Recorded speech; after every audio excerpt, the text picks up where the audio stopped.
इसमें कि महाराष्ट्र गवर्नमेंट ने 50% रिबेट दिया हुआ है on stamp duty only for integrated township projects. जैसे कि आप देख सकते हो, ये रियलिटी इकोनॉमिक टाइम्स ने कवर किया है, डेली न्यूज़पेपर जो मराठी में आता है सकाल ने कवर किया है, टाइम्स ऑफ इंडिया ने कवर किया है। इन सब जगह ये न्यूज़ छाई हुई है। और ये दोस्तों सबसे बड़ी बिगेस्ट न्यूज़ है, जिसमें कि जो बायर है, होम बायर, उनके लिए बेनिफिट है और उसके अलावा डेवलपर्स को भी बेनिफिट दिया गया है। तो let's start and let's see कि क्या एग्जैक्टली ये न्यूज़ निकल के आ रही है। सबसे पहले हम जानेंगे कि इंटीग्रेटेड टाउनशिप क्या होता है। तो as per government law, integrated township जो कि 100 एकड़ के ऊपर का कोई भी प्रोजेक्ट है उसको बोला जाएगा। और उस टाउनशिप में क्या क्या सुख सुविधाएं होनी चाहिए वो भी क्लियरली मेंशन किया गया है। Integrated township is a city with in a city उसको कहा जाता है। उसके अंदर हाउसिंग सोसाइटीज़ बनेंगी, कमर्शियल बिजनेस पार्क्स बनेंगे, एजुकेशनल की सुविधाएं रहेंगी, वहाँ पर हेल्थ केयर फैसिलिटीज़ होगी और अलग अलग इंफ्रास्ट्रक्चर से water, sewage disposal facilities, road, power, ये सारी चीज़ें वहाँ पर मौजूद होगी और डेवलपर्स देगा। उसको कहा जाता है इंटीग्रेटेड टाउनशिप।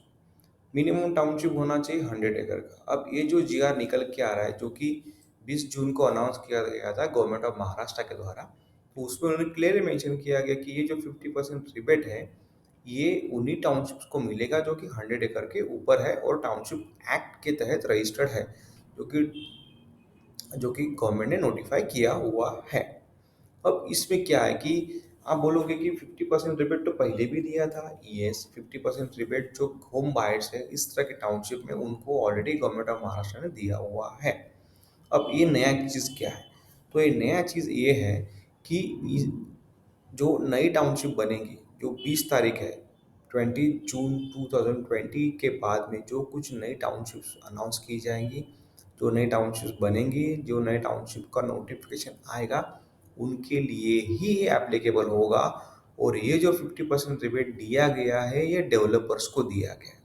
जब डेवलपर लैंड लेगा, लैंड पूल करेगा, लैंड खरीदी करेगा, उसका एग्रीमेंट कराएगा, तो उसके ऊपर जो स्टैम्प ड्यूटी उनको देना पड़ेगा 7% के हिसाब से, तो 7% के हिसाब से ना देकर उनको 4.5 के हिसाब से ही देना पड़ेगा। आप पूछोगे 4.5 कैसे आया, तो मैं आगे चल के आपको बताऊंगा ये।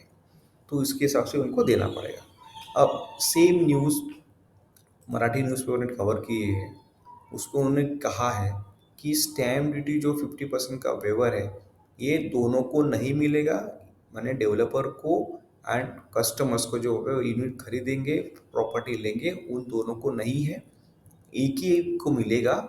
उसमें से एक तो डेवलपर ले सकता है या फिर होम बायर ले सकते हैं, ये दोनों के लिए नहीं है। हालांकि नोटिफिकेशन में, जो पहले नोटिफिकेशन था उसके अंदर टाउनशिप्स में जो घर कोई खरीदेगा उनको 50% रिबेट था। अब ये उसमें एक और एडिशन कर दिया कि डेवलपर्स के लिए भी एप्लीकेबल होगा। तो अगर डेवलपर चाहे तो इसका फ़ायदा ले सकता है, अगर नहीं डेवलपर को लेना है तो ये उनको कस्टमर्स को पास ऑन कर सकता है। ये इसमें प्रावधान रहेगा। और अलग अलग उसमें उनकी टर्म्स एंड कंडीशन जोड़ी हुई है, उसके हिसाब से डेवलपर्स को काम करना पड़ेगा। अदरवाइज ये सुविधाएं गवर्नमेंट ले लेंगी और जो डिबेट दिया हुआ है वो वापस ले लेंगी। अब इसमें एक और चीज़ निकल के आती है कि ये कब मिलेगा और कैसे मिलेगा। तो अब इसमें अगर देखते हैं तो जो बड़े बड़े नाम, ख्याति नाम टाउनशिप डेवलपर में हैं, जैसे कि मिस्टर सतीश मगर, जो कि ऑलरेडी और टाउनशिप मैन से नाम से जाने जाते हैं, तो उन्होंने 2 टाउनशिप ऑलरेडी बना चुके हैं, मगरपट्टा सिटी, नांदेड़ सिटी, और तीसरा टाउनशिप उनका चल रहा है, उन्होंने भी ये वेलकम किया गया है। उसके अलावा मिस्टर अनंत देश पांडे, जो कि सिटी कॉरपोरेशन माने एमरा टाउनशिप के कर्तधर्ता हैं, उन्होंने भी वेलकम किया गया है, ये नोटिफाइड किया गया है गवर्नमेंट ऑफ महाराष्ट्र से। तो इन सब चीज़ों को ये बड़े बड़े जो रियल एस्टेट डेवलपर्स है पूना के, उन्होंने ये वेलकम किया गया है। और सबसे बड़ी बात जो टर्म्स एंड कंडीशन में लिखी है गवर्नमेंट ऑफ महाराष्ट्र ने कि ये किन सिटी में एप्लीकेबल होगा, तो ये Mumbai and city, Lonavala hill stations and eco sensitive zone जो आते हैं उसमें ये एप्लीकेबल नहीं है। Apart from this locations, this cities, this area, बाकी जगह पे टाउनशिप का ये वेवर है, ये एप्लीकेबल होगा। अब मैं आपको एक छोटा सा इलिस्ट्रेशन दिखाना चाहता हूँ कि इसमें बेसिकली बेनिफिट कैसे मिलेगा। अगर आप देखते हो कि मोटा मोटा कोई 100 एकड़ के लैंड पूल करता है तो उसका 4,35,600 स्क्वायर फीट बनता है। इनटू अगर उनने 2,000 स्क्वायर फीट के हिसाब से लैंड ली हुई है। अब लैंड का तो मैंने काफ़ी मिनिमम से मिनिमम दाम पकड़ा हुआ है। मैं सोच रहा हूँ कि पीएमआरडी एरिया में लैंड हो सकती है, सिटी से दूर हो सकती है, तो उसके लिए भी ये फैसिलिटी अवेलेबल है। तो 2,000 स्क्वायर फीट के हिसाब से लैंड लिया हुआ है तो उसका 871.2 CR की लैंड कॉस्ट बैठती है।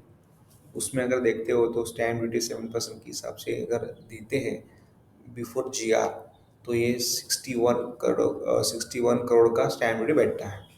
वही अगर जीआर के बाद में अगर स्टैम्प ड्यूटी पे करना है तो 4.5 के हिसाब से स्टैम्प ड्यूटी पे करना पड़ेगा और वो 39.20 CR बैठेगा। So net to net saving कितना हो रहा है, 22 करोड़ का सेविंग हो रहा है, 2.5% बेयर पर। अब ये कैसे है कि एक्चुअल स्टैम्प ड्यूटी 5% है, एलबीटी 1% है, और मेट्रो सेस 1% है। तो 5+1 6, 6+1 7, इस तरह से होता है। तो एक्चुअल स्टैम्प ड्यूटी 5% है तो 5 का 50%, 2.5% हो गया। 2.5% प्लस एलबीटी प्लस मेट्रो 2% उसमें ऐड कर दो तो कितना हो गया 4.5%। तो 4.5 के हिसाब से स्टैम्प ड्यूटी पे करना पड़ेगा गवर्नमेंट को। तो ये छोटा सा आपको इलस्ट्रेशन बताया मैं समझाने के लिए। सो दोस्तों ये काफ़ी बेनिफिशियल चीज़ है जो डेवलपर के लिए भी है और कस्टमर्स के लिए भी है। तो आई होप ये आपको सेशन अच्छा लगा, समझ में आया होगा। इस तरह से अच्छी अच्छी वीडियोस सुनने के लिए हमारे चैनल को सब्सक्राइब कीजिए और लाइक कीजिए।